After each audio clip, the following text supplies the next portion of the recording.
Not far from New York City is White Plains Presbyterian Church. A number of years ago, the Reverend Lynn Dunn had an idea for an Epiphany Sunday. Epiphany Sunday traditionally tells the story of the Magi who follow the star to Bethlehem to find the Messiah, the Christ child. It's the story on which we've been reflecting during the weeks of Advent, those weeks before Christmas. To see the star was to recognize that the world had new possibilities. In seeing the star and then following it, the Magi came face to face with the power of Herod. The Christ child was the challenge to the way of the world. Instead of oppression and might, the Christ child was the promise to lift the lowly, to feed the hungry, and to bring mercy generation to generation. The Christ child was a declaration of God's love from which we could never, ever be separated. And the Magi were living hope for the world. The possibilities embodied in the child left them overwhelmed with joy. And in their joy and in their journey, they were daring to proclaim that a new realm was dawning and that Herod and all of the oppressors of the world would not then or ever have the last word. And in the reading for that Sunday and the one today came the reading from the Gospel of John. It's a reading about the Word. In the beginning was the Word, and the Word was with God, and the Word was God.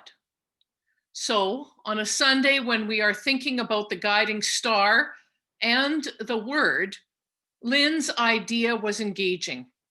She cut paper stars, loads of them, and on each one she wrote a word. Every word was unique. She put all the stars on the communion table, and as part of worship, people came forward and chose a star. Only when they turned the star over did they see the word.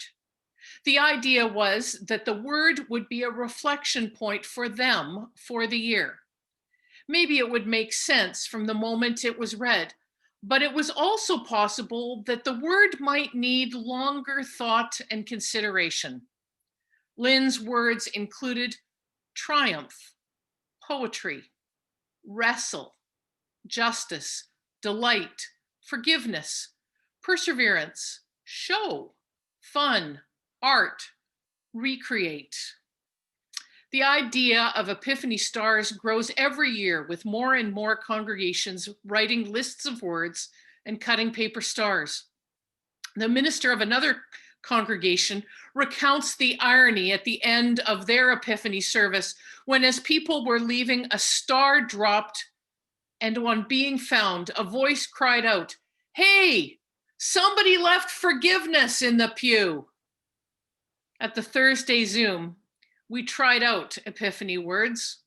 We did not have paper stars. Those have to be made at home in this pandemic, but we did have words. The words were written on a grid, and then people were invited to give a reference point to their word.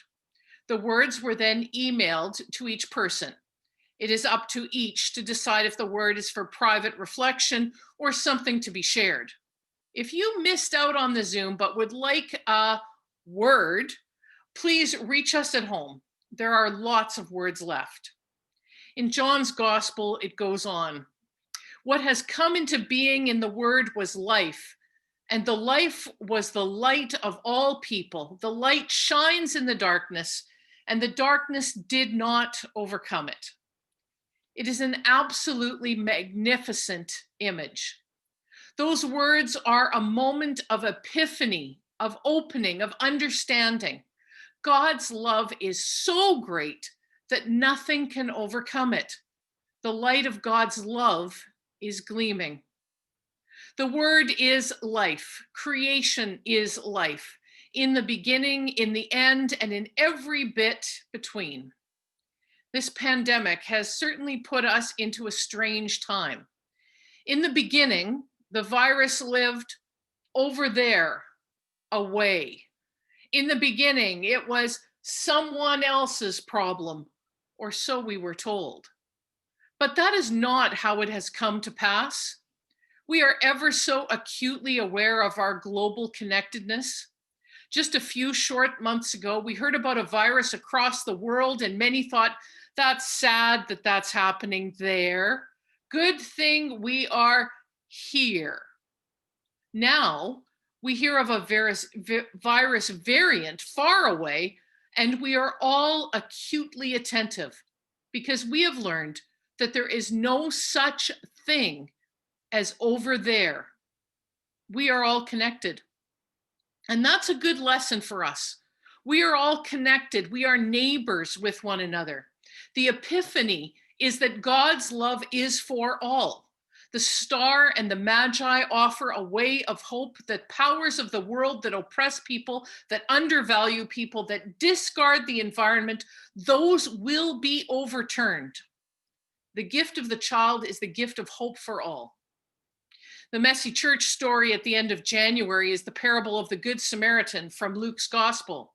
When we met for planning this week, we talked about what it means to be a good neighbor in a pandemic. Clearly, it means we met by Zoom. It means wearing a mask, washing our hands, and more, because to be part of a community, to be a neighbor, is to recognize the needs of the whole of the community, not just ourselves. If COVID is a problem for others, it is a problem for us. And if it is a problem for us, it is a problem for others. And that's because we know that the Word was life for all people. We are connected. That's in the beginning and for all days. Thanks be to God. Amen.